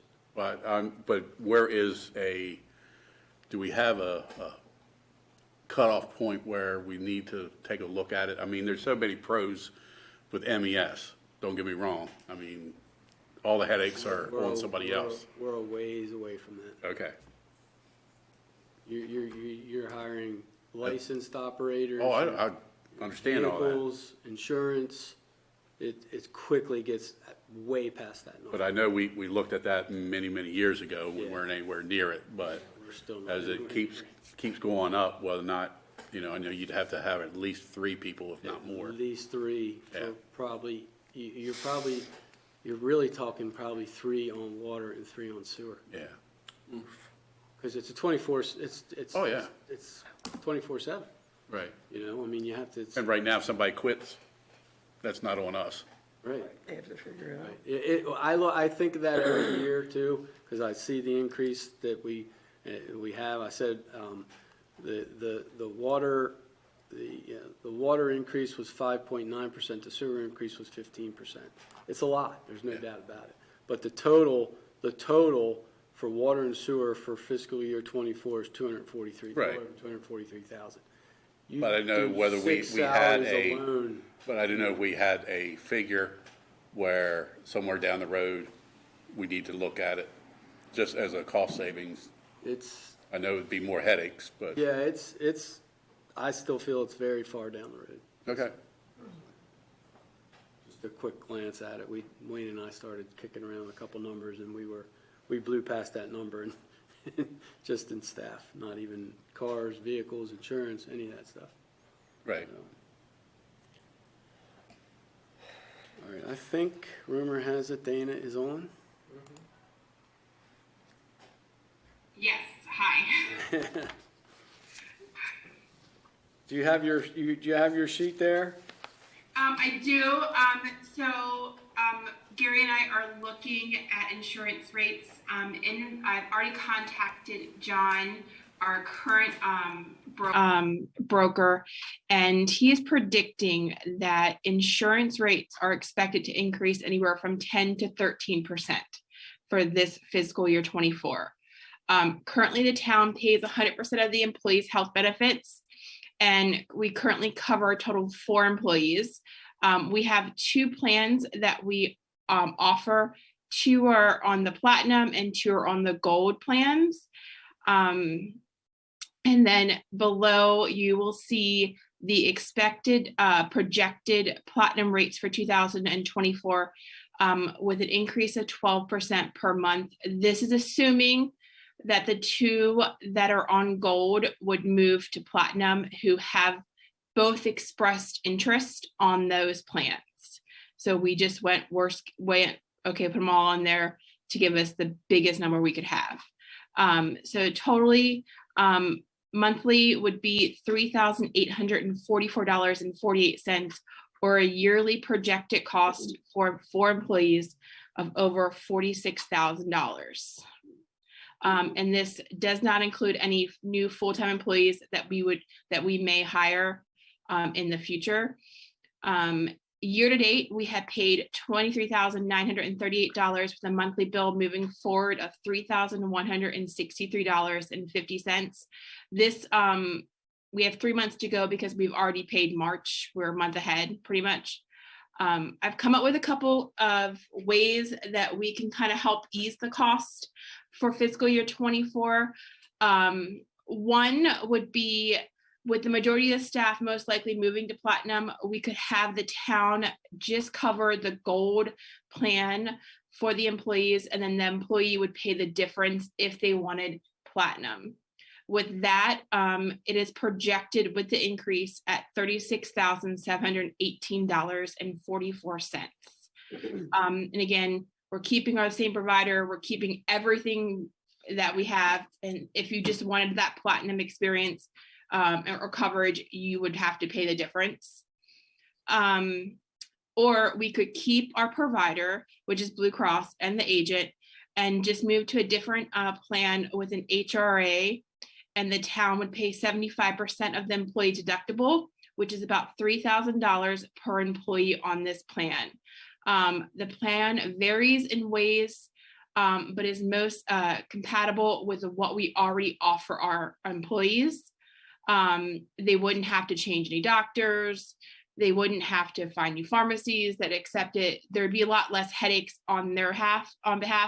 And we would be projected to pay $48,365.52. Again, they would get an HRA. So how that works is they get a debit card. We would put $3,000 on it for 4 employees, or how many employees that are in there. So that's $12,000 a year. And then anything like copays, medicine, any medical expenses that they would have to pay in pocket, we would basically pay 75% of that. And once they run out, it's on them. Or we could move to a different provider and a different insurance agent. I spoke to many of them, but Brian Lewis with BK2 Benefits Group out of Westminster, he was actually recommended by one of our vendors. He gave us a Aetna plan with an HSA of a $2,000 deductible per employee, and the town would basically give the employee $2,000 to cover the deductible on that HSA account. Again, the employee would get a debit card. They could pay medical bills, fees, anything that is covered under the HSA, they would pay with that $2,000.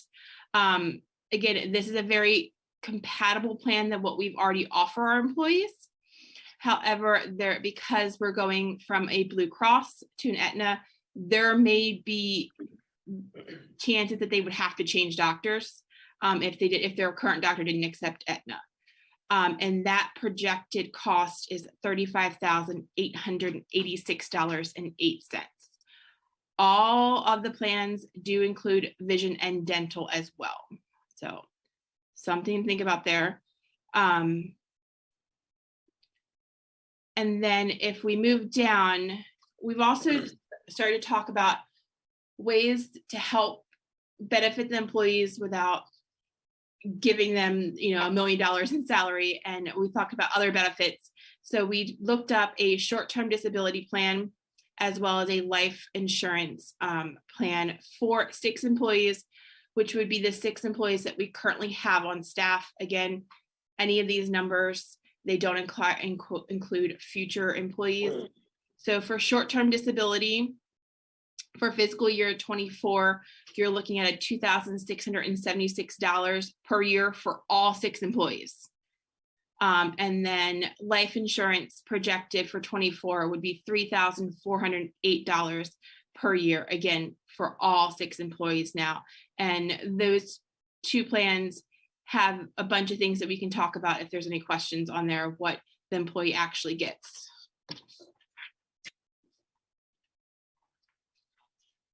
Comments?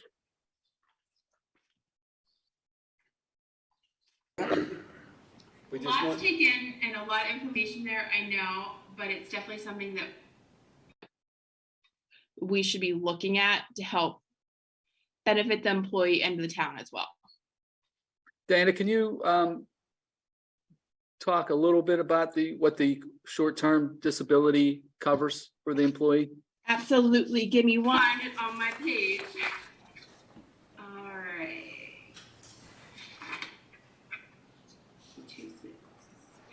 So it is basically if they're injured, right away they would. There's 2 plans. I went with the highest plan that we have gave for this estimate. Basically, if they're injured, they would automatically be able to get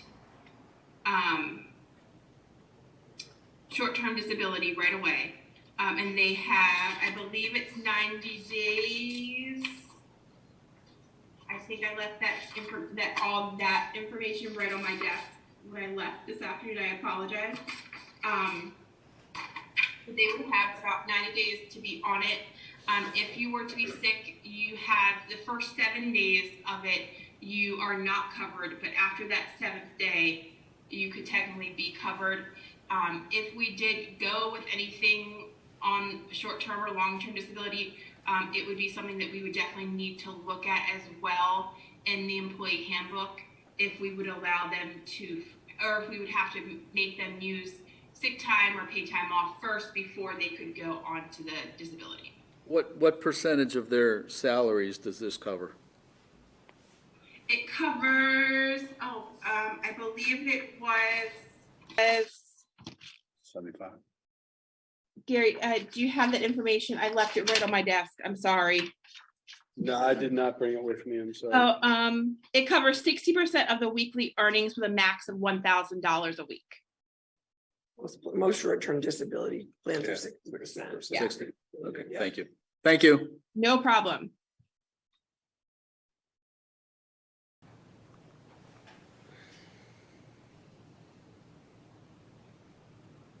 So, yeah, we just wanted to get you guys, and to get this in front of you as soon as possible. You know, it's, again, like many other things, the cost is increasing and is only likely to continue to increase. One thing I just will add is that when the two employees that are on the gold, current gold package, when they went on to the healthcare, that was the only option available. When the other two went on, there was both the gold and a platinum option. So it wasn't available to the two that had it when they signed up for it.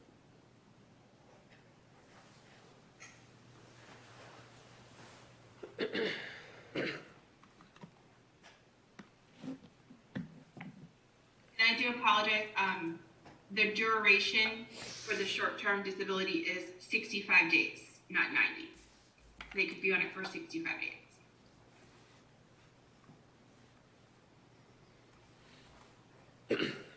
Hey, Dana, it's Kevin. Hey, Hey, how are you? pretty good. Good. All right. If we go with option one for the health care plan, would the town employees be able to keep their current doctors? Absolutely. So Okay. if we went with option one, nothing would change. Okay. We would just give them the option. We would just be like, hey, we're only paying for the gold, but you have the option of going to the platinum. This is what it would be X amount for you per month. And then we would just deduct it from the paycheck, like if you normally have to pay for healthcare, if they would want to move forward with it or not. And you said the same for two, that they would keep it. They Keep their would, same. yeah. And two is our same agent, Blue Cross Blue Shield. And then option three is the different agent and a different group. I have done research.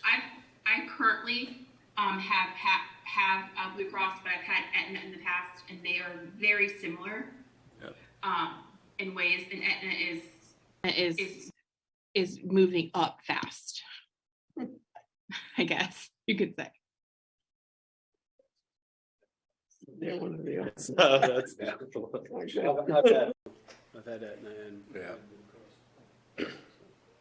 So then we're going to be hiring in 2 new people, so we're going to add them onto this as well, is that correct? If we do. well, Not the one. The one is part-time, does not qualify Oh, for One person. If it's approved. health insurance or retirement.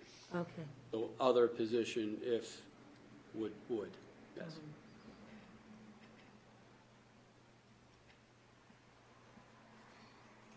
You'd like an answer by the March meeting?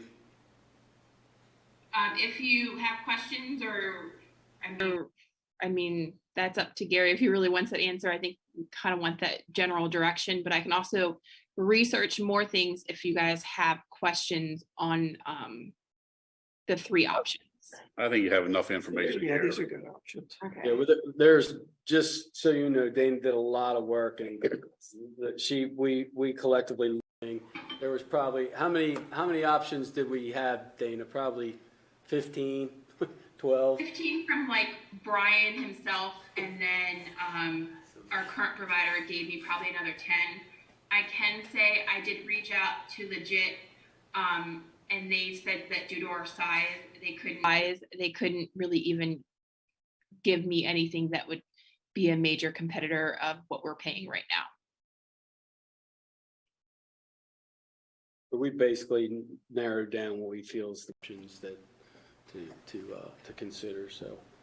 Personally, I'd say either 1 or 2 to the fact that they don't have to change doctors, but that's just my opinion. So the difference between the gold and the platinum, Dana, is more out of pocket. It's more out of pocket costs for the employee, correct?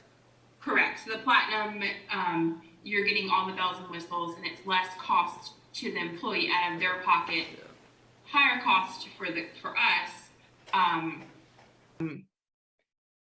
Yeah, versus the gold. I can tell you that when I was talking with our current provider, John, about the 2 gold and platinum, he goes, very rarely does anybody offer the platinum and pays full cost for it for the employee.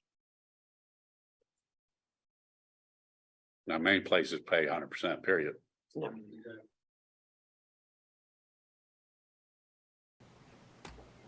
I would also like us to seriously consider short-term disability, especially for our public works guys. We do ask them to do a lot of stuff.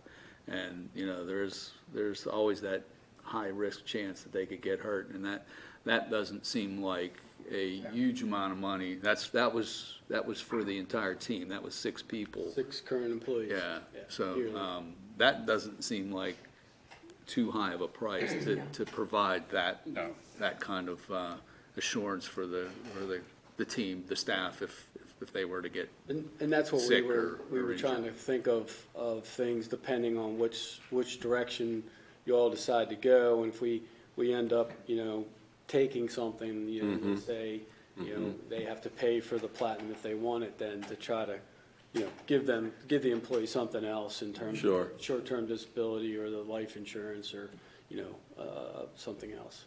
So it also is going to make us look better when we're hiring new staff and say, hey, we do offer health insurance as well as short-term disability and life insurance. It gives an added benefit for them to really consider us versus going someplace else.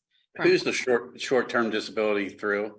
The short-term disability, that one is actually with Brian Lewis and BK Z Benefit Group. Our current provider also did provide us one.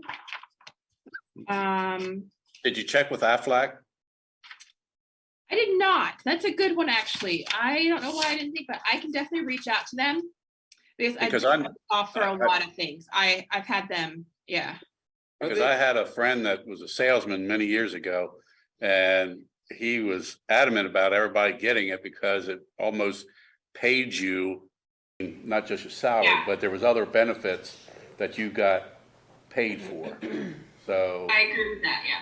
So I think maybe take a look at Aflac, might even be a little, I don't know whether the price is comparable or not, but I think the benefits might be better than what this is. I don't know what this is. So, but I know Aflac is a good provider for short-term disability. I agree. I'll reach out to Aflac tomorrow and see if I can get some stuff, and I'll present it for you guys at the council meeting next week. All right. On what direction for insurance?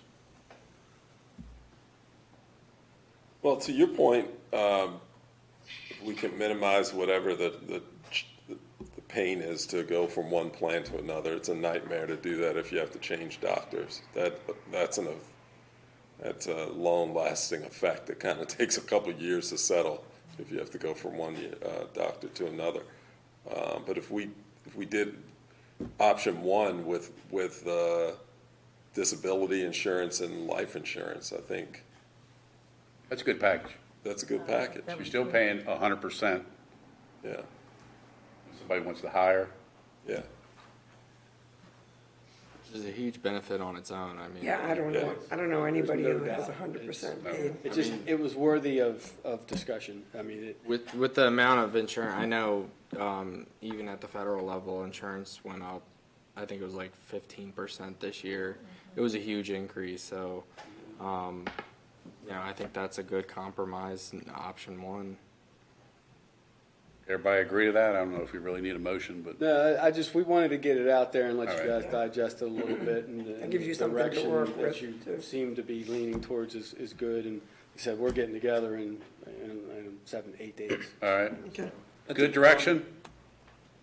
Great direction. Thank you, guys. Well, I do have one other question. Absolutely. One of the ways that our company got a little bit of a savings benefit was if you did this annual health assessment. You guys familiar with that? Where if you did it, you know, and kind of, you know, they do blood work and everything, and it kind of gives you, I hated it because it was, it was, you know, it's most of the time all bad news. But I know that our insurance company offered a benefit to doing that if you did do a health assessment. Well, I guess it may be the same line. The fire department years ago started a physical program. Right. In order to ride any apparatus, you have to pass a physical every year. It saved lives. It actually did. I mean, the chief over in Pleasant Valley, Chief Shaw, he was one of the first ones who had major heart issues that was only found because he had to take a physical. There's been eyesight issues that they didn't know, and so forth and so on. So I would highly recommend conversation for everyone to pass a physical every year, or at least take a physical every year, so that it's good for them, good for us. It's probably covered under insurance, most likely. But Carroll Occupational Health does a nice evaluation, basically. Yeah. A physical. It's not so much a physical as it is. Well, it is a physical, but it's more. It takes into consider other things, like you get on the treadmill, see what your heart rate is and everything, that sort of thing. So that's benefit to both parties. I think it's a win-win situation. If somebody has a hidden medical issue, it's good for them, and then also it's good for us because that person is healthy and working. Right, but it can, I think your point was that it can also raise your rates too. I mean, I know for the state of Maryland, they have that as it's an option. They won't make you do it, but your rates don't go up, but your rates will go down. There's no negative. I mean, I don't know, Dana would have to look into that, but that's how it works in the state is Blue Cross. I mean, there's several, but all of them. Do we have a relationship with Carroll Occupational Health? Not that I know of. I can definitely reach out. I know, like on the lines of what Kim is saying in the past, my husband's employer has done, hey, you take a physical and see where you're at. It doesn't hurt you, but it could decrease your rates. Right. And then, So I don't know if our healthcare provider provides that because it's done by age. we have a wellness program, and basically there's a representative that reaches out to us once a year, and they discuss different lifestyle changes that we can make, and you can enroll in an exercise program, and really take a good positive step in changing the health, your health and everything like that. So that's one of the benefits that we have currently. So we've already. Yeah. But that's not going to find some hidden things that normally you might not be aware of. Right. Well, the way it works with the state of Maryland, and I don't know how it works with yours, Wayne, but you can say, yeah, my heart rate is this, but you actually have to have a healthcare provider sign off and say that is in fact true. And then if you're at a risk for anything, then they do the sort of health counseling thing for folks and recommend treatment and things like that. But I don't know if we could make people get physical. Yeah, that's the one thing. Sure. Yeah. It makes sense for like a fire truck when you're Yeah. going Police into fires, officers, things like police that, yeah. officers. It doesn't really make sense if you're going to be sitting in an office to force somebody to take that physical. So I will say that I get an annual physical every year. We also, with our coverage, we get a couple dental cleans a year. You get a vision test, and you can actually get glasses every year if your vision changes. So in that respect, I think most of the employees that are on the healthcare take advantage of trying to stay as healthy as they can and working with the health coaches and stuff like that. So I think, I mean, I understand your concerns about physicals and things like that, but I think for the most part, we're all kind of following that certain routine. I mean, we have the benefits there, why not use them? That's what some of these people thought too. And then if they didn't have that physical, they would no longer be with us. So, you know, you can do all you want and that's fine. And I think if you do pay for health insurance, you could force someone to take a physical because you're paying for the health insurance.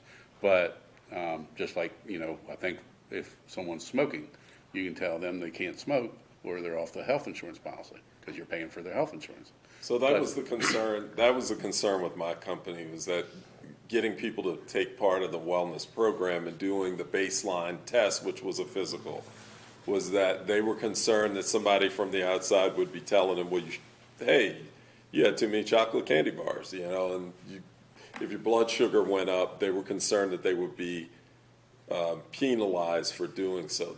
My point of bringing that up was that if people volunteered to do it and to benefit themselves, it would also benefit this, benefit us, because there'd be a way that we would get, I say we, but the town would get some kind of benefit for being part of the wellness program. But it sounds like we are a part of, we already have it. So if everybody's taking part in it, I don't even know that there would be an option to do it. And I'm not saying that it needs to be mandatory through Carroll Occupational Health. Yeah. I just know they have an excellent program that has saved lives. And if people don't want to buy into that, that's okay too. We could find some way to encourage it. Yeah, that's. You can find some way to encourage it and give it an incentive to the employee.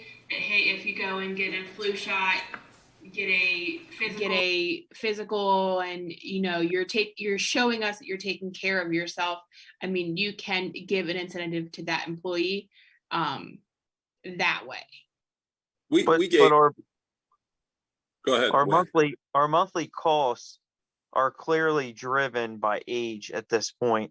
If you look at the list.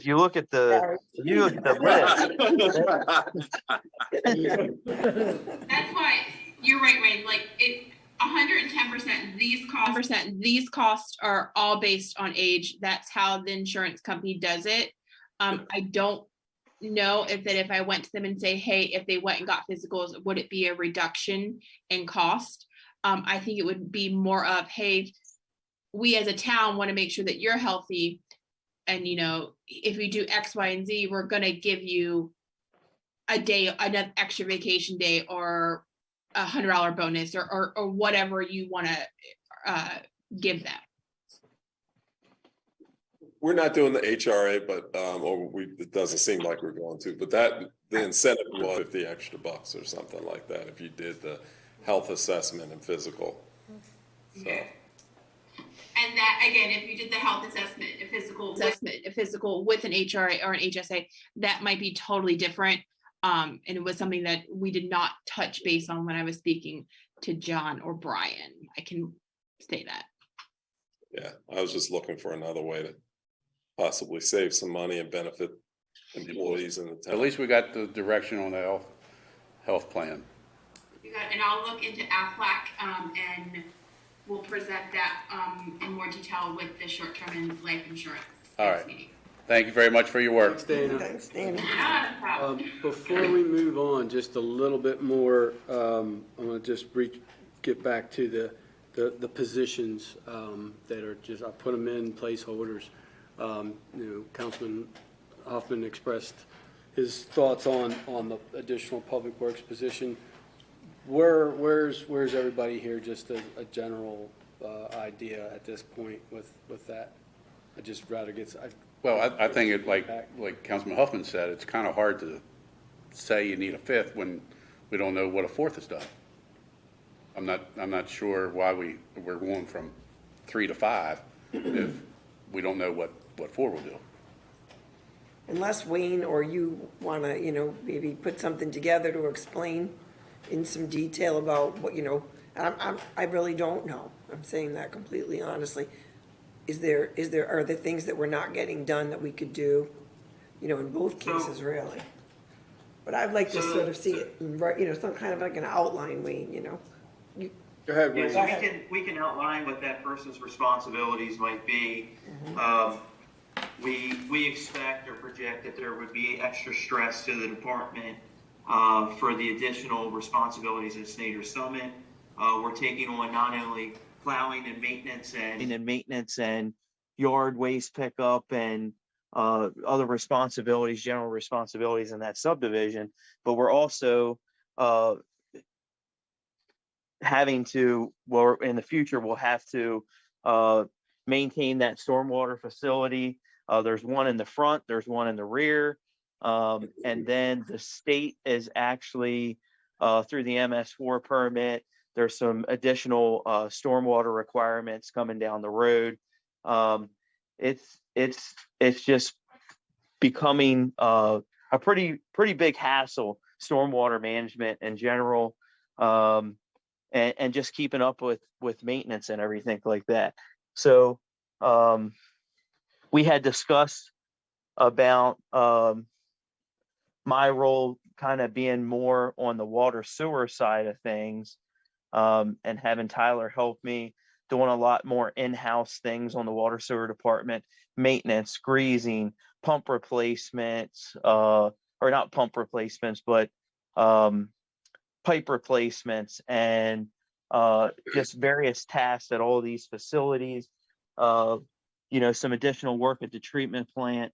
I've really increased the amount of work that I put into, not only office work, but physical work in the field and water resource planning, property maintenance, just many things. And so that was a discussion that Gary and I had. One of the issues was when I stepped away from the maintenance side and kind of went into the director's position. One of my main focuses has been water and sewer, and it left a void, so to speak, in the maintenance department side. And so I am a flexible individual that is knowledgeable in plumbing, electrical, maintenance, and I can do engine work and all kinds of various things. But quite honestly, when you hire people now, there aren't people that, most people, they are just skilled in one trade and one line of work. And so it's created a void on the maintenance side. So that was the reasoning for that position. And yeah. So I will say that working with Wayne and everybody, and I know that there is Councilman Hoffman or the mayor's debating that there is a need. I guess the concern here is that without having 6 months of a fourth employee, we're hesitant to approve something for a fifth employee when we don't know how much, and that fourth employee might make it where it's manageable to do the public works, and the fifth might still put it over the top and give that excellent service we all strive for. But that might be more useful in not this year's budget, but the next budget after that. yeah, and that's one thing that we strive for is a good level of service. We always want to try to accommodate people whenever we can and respond to situations the best that we can, and make sure that we're maintaining all our facilities in the best way we can. And quite honestly, we're growing. We're probably at maybe the end of our growth spurt for a couple years, but we have another stormwater facility going in at Gear Lane, the county facility that'll have to be maintained. We have this, the extra stresses of Snyder Summit. We have the additional parks. 201 Main Street is an additional park that we'll have to maintain. If there are any future parks or anything that we're thinking about, and other responsibilities, I mean, all these things add stresses to the public works department.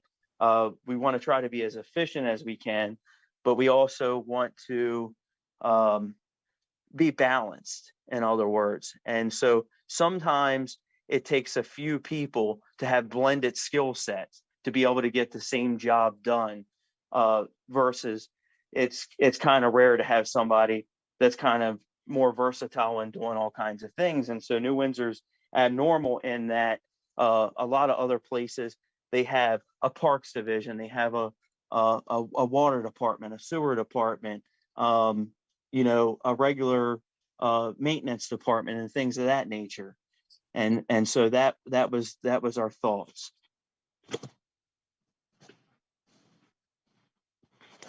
Wayne, we'll put together your responsibilities and whether it's information for this year or decision for this year or for planning for next year, whenever that happens. I think we need to put that stuff together in detail anyway, so we can go ahead and do that. Yeah. Thank you. All right. Thank you. Thanks, Wayne. Just everybody got the invitation to the New Windsor Fireman's Banquet? All right. You did, should have been an email today. You check the email? Today, maybe. It's March 11th.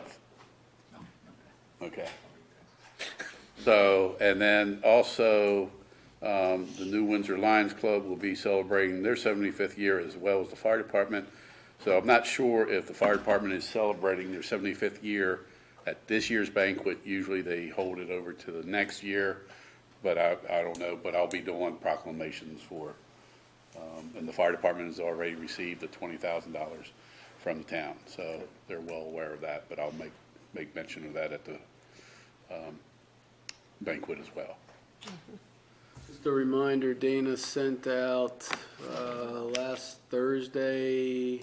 Yeah, MML. MML. The MML quarterly dinner, or quarterly meeting, yeah. I'm sorry. Yep. So let her know if you're. And then the MML summer conference. Oh, I just have a question about that quarterly dinner. If we want to bring our spouse, then we pay for the spouse, right? Correct. Okay. Town pays for the immediate. Why was that ever changed? Because it was a token of appreciation for our spouse's support. Council, why did we change it? It was changed at the time because the cost was increasing, and we decided that it would make sense to pay for the council, and then to save on cost, the spouse. Anybody feel differently? Or am I the only one? I think that it was difficult to vote against it. Okay. I just think it's I- a way. I- We try to be I agree with the spirit of your thoughts. employee friendly Yes, to our yes. employees, but to our spouses, not so much. And I agree with you. I think it was a nice way to thank the spouses for sort of Yeah. their part in supporting the council and the mayor, but, you know, it's, when it's put to you that you're saving money for the town, it's kind of hard to vote to take your spouse to dinner. And So then I if you think vote that was- way, then you shouldn't be going to Ocean City or anywhere else then. Yeah, well, you don't You want to necessarily. save money, but anybody have anything else? Yeah, just a reminder, Thursday night. Right. It's the Water Main Improvement Public Information Meeting, 7 PM at New Windsor Fire Department. We're gonna ask the staff and important representatives to get there by 6:30, 6:30-ish. So. So we should all be there at 6:30. Yeah, I reached out to state and engineer, inspectors and all that. And everybody's on board with getting there a little early, make sure we got our, have a little discussion beforehand. And Neil, you said you were gonna get things started, set it up the night before with the. I got it in the new Lions Club newsletter. All help would be greatly appreciated, help setting up. So it's a community project, so see whether or not they really want to serve the community. Okay, and then just like I said, we got the March council meeting, and Gene with CERCAP will be virtual and have a PowerPoint And then the special meeting on the 7th, where she'll be here in person, we're going to focus pretty much strictly on the rates. Get some And I touched base with the fire company yesterday. Brad Cromer's going to be there. He just wanted to know. For the meeting? Yeah, he just wanted to know what was expected of him, and I told him, basically, when hydrants are out of service, you know, that they got everything covered, that nobody needs to worry. He just wanted to make sure also that the whole project wasn't going to be the whole streets all one time. I said, no, it'll be block One crew by at a block. time. Yeah, the state's already laid down that regulation. Right. They did expand typically with state road work, they limit you from, that's very limiting. Usually it's 9 to 3. And Yeah. by the time you set up traffic control and tear it down, you got like 4 hours of work. But what I'm saying is the fire hydrants, yeah. probably only one, maybe two maximum fire hydrants will be out of service at one time. But you're going to be within 75 feet of another hydrant. And I talked with Mid-Atlantic is planning on doing a bypass situation. So along those lines, he's going to probably Thursday night talk with them about that. And then any concerns, keep them, they basically, and I'm not sure how it works exactly with the fire hydrants, they set up temporary fire hydrants on it's just communication with the fire department. Mid-Atlantic's well-versed with these state projects and stuff, so. And I mean, when you know, we have a water line break, they notify 911 center, and they might have to put an additional tanker on the call, but other than that, they got everything covered. So that sort of thing, so. Yep. Like to introduce yourself, sir? Hi, my name's Jim Hessman. I live across the street from Kevin. I been living here 22 years, folks. I'm a little embarrassed to admit it because I've been retired for a few years now. I took early retirement from my organization, and I got grandkids to play with and stuff around the house. But basically, I felt a kind of need to do something productive, and I don't have any kind of background in politics or anything like that, but kind of a diverse background. And I talked to Kevin. I don't know what I can help you with, but I'm old, so I've been around a lot. I've lived around the world, and two completely different jobs, careers. And if I can help at all with anything, I'd like to help out more than, I'm kind of ashamed, as I said, because I've lived here 22 years, and I've been to like a dozen meetings, and this is my town. I love it. I know we have issues and stuff. I'm just reluctant at times because some of you folks are a lot nicer in your responses than I would be. Some days. That's my only concern, because I don't suffer fools. I'm kind of a straightforward person. I want to help anybody, but, when the stuff happened a few months ago, and then I started reading, like, they're popular and Facebook and all this, I'm like, man, we are really, really in trouble. And, instead of sitting around complaining about it in the background, let me help out when I can. Well, we greatly appreciate you stepping forward. Not everybody does that. So don't feel embarrassed or ashamed or anything else. Now that you have the time, we have someone from the Heritage Committee, someone from the Lions Club that would love to have you. Fire department. Or fire department. There's you don't have to get on the ambulance or fire truck to help out, especially with the carnival coming up. They will more than find a place for you to work. But we would love to have you in the Lions Club, so if you like that, see me or. My wife's in the Heritage Committee. Okay. So that's taken care of. Yes, sir. Unfortunately, I'm, believe it or not, a big guy, but I'm 100% disabled from the VA. So I can stand and I can do stuff, but physically, I've got like half of my joints been replaced, and thank you for paying for it, by the way, folks. You're welcome. Thank you for service. Now, That's right. now the Lions Club, we have we'll be manning the ticket booth at the carnival. Yeah, see, I That's can- air conditioned, sitting Sit down. I Really can do selling project- it. I can do project management, I can do some budgetary stuff, and I can definitely sell tickets. All right. Sounds like we found you a My job. physical days, even though I grew up on a farm, I can't do a lot of lifting anymore, so. Well, our sympathy with living next to Kevin, but, Oh, No, actually, we actually, you know, that's the whole thing, you know, going back, I don't want to keep anybody late, but, you know, moving here from, just living in big cities for the last 23 years, you know, this is what I wanted. I mean, and I think a lot of people like the quietness and the whatnot. And I think people, I don't know, I just have a sense of, we all kind of need to look at, especially the water situation, you know, just complaining and the bitching and the whatnot. I'm like, well, what are you doing about it? You know, that's what I want to say. You know, what are you doing about it except complaining? And I have a real issue. I'm like, well, what am I doing about it? You know, so. well, we are trying to do something about it. I mean, probably 3 years ago, maybe even longer, when I sat down with our town manager many years ago, even the previous town manager, that when our 2 developments were built out, we would have another 200 homes that would help be able to pay the expenses a little easier, spread it out a little bit, more base rate, and then we would take a look at the base rate structure. And, you know, I don't know what that'll come up, but my hope is that it provides relief. And that's been my philosophy for the last 3 or 4 years, maybe even longer. So we are, but we just had to wait till all the houses. I mean, you build 5 houses, that's not really spreading it out. No, But when you no. have 200 houses, I think that's hopefully will. What are we bringing in with those 200 houses is a question I would always have, you know, just to look at that.